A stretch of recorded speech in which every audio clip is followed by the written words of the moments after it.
वाढत्या नागरीकरणाकडे राजकीय दृष्टीने पाहू नका, असं मत भाजपचे विधान परिषदेतील विरोधी पक्षनेते विनोद तावडे यांनी व्यक्त केलं। वाढते नागरीकरण पाहता महापालिकांच्या हद्दी वाढवणं गरजेचं आहे, मात्र ते राजकीय दृष्टीने न करता नागरिकांच्या हिताच्या दृष्टीने नियोजनबद्ध केले पाहिजे, असे मत तावडे यांनी व्यक्त केले। पत्रकार परिषदेत ते बोलत होते। पुणे महापालिकेच्या हद्दीत नव्याने 34 गावे समाविष्ट करण्यावर शिक्कामोर्तब झाला आहे। त्या गावांना पिण्याचे पाणी कोठून देणार, रस्ते, सांडपाण्याची व्यवस्था कशी असेल याबाबत स्पष्टता असली पाहिजे। महापालिकेत ही गावे आता समाविष्ट तर केली आहेत, पण त्यासाठी पालिकेला आर्थिक तरतूद केली नाही। सत्य परिस्थितीत त्या गावांना मूलभूत सोयीसुविधा पुरवण्याची क्षमता महापालिकेकडे नाही। शहराच्या विकास आराखड्याचा विषय चालू होता, तेव्हाच या गावांचा समावेश करण्याचा निर्णय घेतला असता तर आराखड्यात या गावांनाही स्थान मिळू शकले असते, असे तावडे यांनी नमूद केले। राज्य सरकारने पुण्याबाबत कायमच दुर्लक्ष केले आहे। शहरात सीसीटीव्ही बसवण्याची घोषणा केली, मेट्रोची घोषणा केली, परंतु ते प्रत्यक्षात येण्याच्या दृष्टीने पुरेशी पावले उचलली नाहीत। आता पंतप्रधान नरेंद्र मोदी यांनी पुणे शहरातील प्रमुख प्रश्नांची यादी येत्या 10 दिवसात तयार करायला सांगितली आहे। त्यानंतर ते स्वतः त्यावर चर्चा करणार आहेत। या संदर्भात नागरिकांकडून सूचना मागवण्यात येणार आहेत, असंही तावडे यांनी सांगितलं। उस्मानाबाद येथील एका खेड्यात पोलिसांनी 14 कुटुंबातील लोकांना बेदम मारहाण केल्याची घटना नुकतीच घडली। त्यावर राज्याचे गृहमंत्री त्या ठिकाणी गेले नाहीत आणि दोषींवर फौजदारी कारवाई करण्याचे आदेश उशिरा दिल्याने नागरिकांच्या मनात प्रशासनाच्या विरोधातील विश्वास नाहीसा झाला आहे, असंही त्यांनी अधोरेखित केलं। राज्य सहकारी बँकेच्या भ्रष्टाचाराचा मुद्दा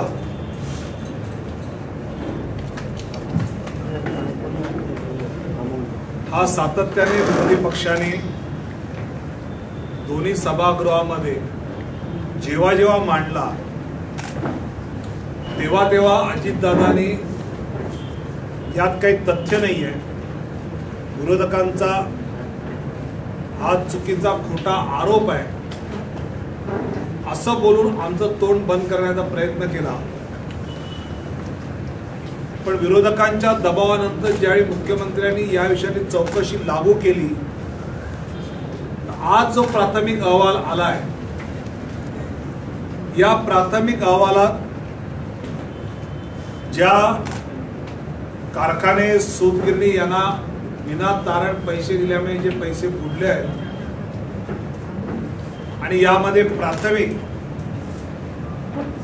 अजितदादा असतील, विजयसिंग मोहिते असतील यांच्यावर हा भ्रष्टाचाराचा ठपका ठेवण्यात आला आहे। त्यामुळे माझी मागणी आहे की या भ्रष्टाचाराची समयबद्ध, कालबद्ध चौकशी 1 महिन्यात पुढची मुख्यमंत्र्यांनी पूर्ण करावी आणि यात जे दोषी आहेत त्यांच्यावर फौजदारी स्वरूपाचे गुन्हे दाखल करावेत आणि तोपर्यंत अजितदादा यांनी उपमुख्यमंत्री पदाचा राजीनामा द्यावा अशी माझी मागणी आहे। ते स्वतः या पदावर असताना याबाबतची चौकशी जी करणं आवश्यक आहे ती निष्पक्ष चौकशी होऊ शकणार नाही आणि म्हणून अजितदादांनी हा राजीनामा दिला पाहिजे अशी माझी मागणी आहे। मधल्या कनगरा गावामध्ये जे घडलं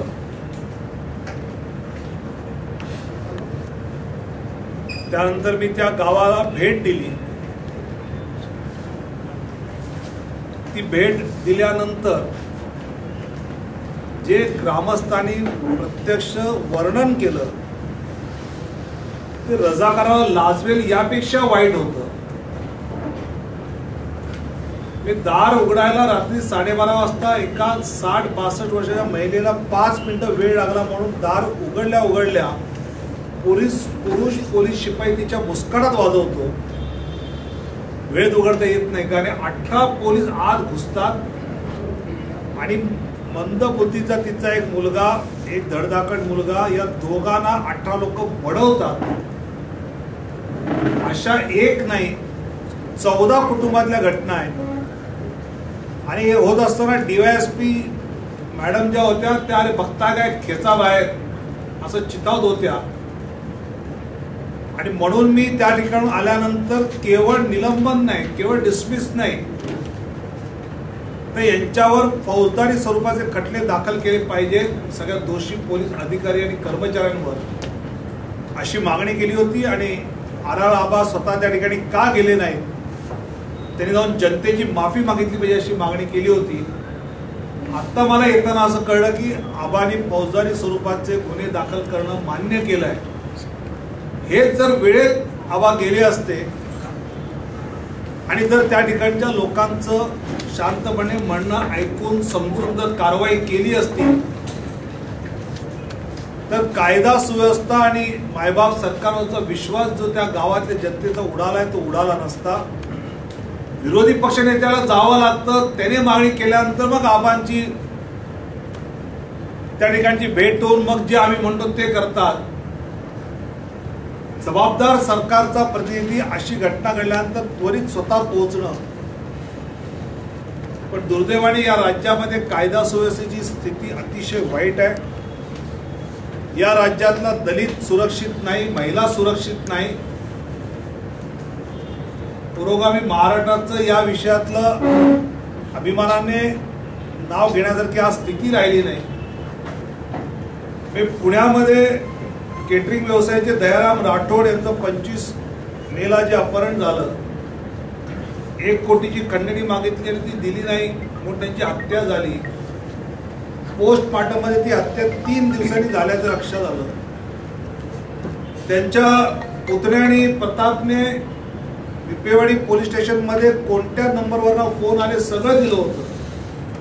जर मोबाईलवरनं ट्रॅक करता येत नसेल, अशा प्रकारची जर अवस्था आज या पोलीस खात्याची असेल तर असे कायदा सुव्यवस्थेच्या विषयामध्ये या राज्याची स्थिती अतिशय दयनीय राहील. विशेषतः पूर्वी महाराष्ट्राच्या पोलीस दलामध्ये मोडस ऑपरेंडी ब्युरो हे दल कार्यरत असायचं, पण मॉडर्नायझेशन आणि गतिमान म्हणणारं पोलीस प्रशासन ही MOB जी आहे, मॉडर्न ऑपरेटिव्ह ब्युरो, ही संकल्पना मोडीत काढली.